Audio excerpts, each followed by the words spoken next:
Quand on pose délicatement un trombone sur l'eau, il flotte. Autrement, il coule. À votre avis, quelle force permet au trombone de rester en équilibre sur l'eau?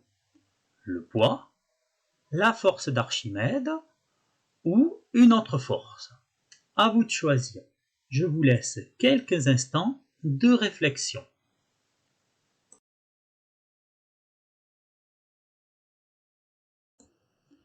La force d'Archimède m'a fait penser au sel. Après, j'ai pris du poivre. Et puis après, j'ai regardé dans ma cuisine. J'ai pris du sucre, j'ai pris de l'huile, j'ai pris du vinaigre.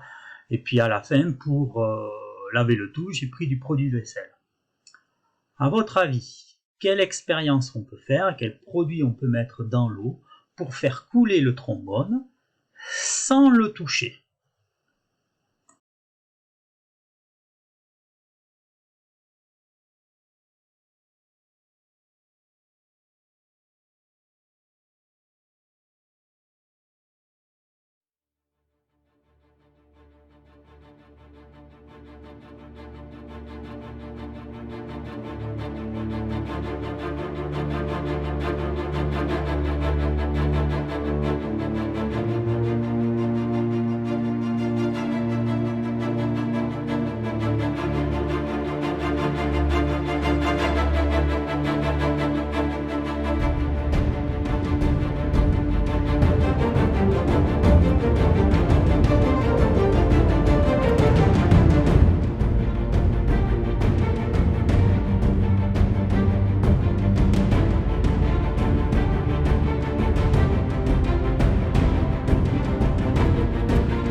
Le poids, c'est une force qui va vers le bas.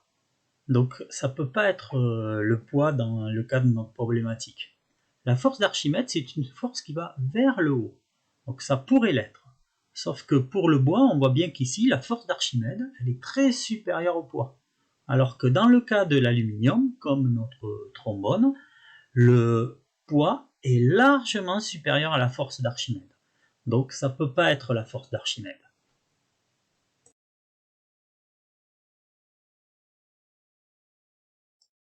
Il s'agit d'une autre force, la tension superficielle.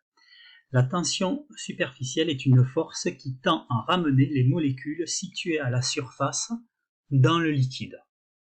Si je prends une molécule qui est dans le liquide, par exemple la molécule 1, ici, elle va être en équilibre parce que toutes les forces vont s'annuler. Alors qu'une molécule qui est à la surface de l'eau, en fait, elle va être attirée par les autres, donc il va y avoir une force, et une nouvelle force va agir, c'est la tension superficielle qui va vers le haut et qui s'exprime en newton par mètre.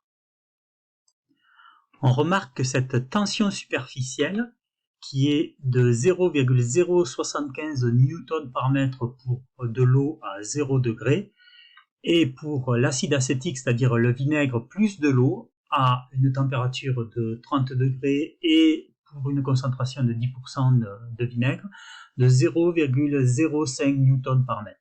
Cette tension superficielle a diminué et donc le trombone est tombé. Tous les liquides qui auront une tension superficielle supérieure à l'eau, comme par exemple le mercure qui est de 487, mais le trombone va flotter facilement, et tous ceux qui auront une tension superficielle inférieure à l'eau, par exemple le glycérol, le trombone va couler. Il en est de même pour l'eau savonneuse, c'est-à-dire le liquide vaisselle.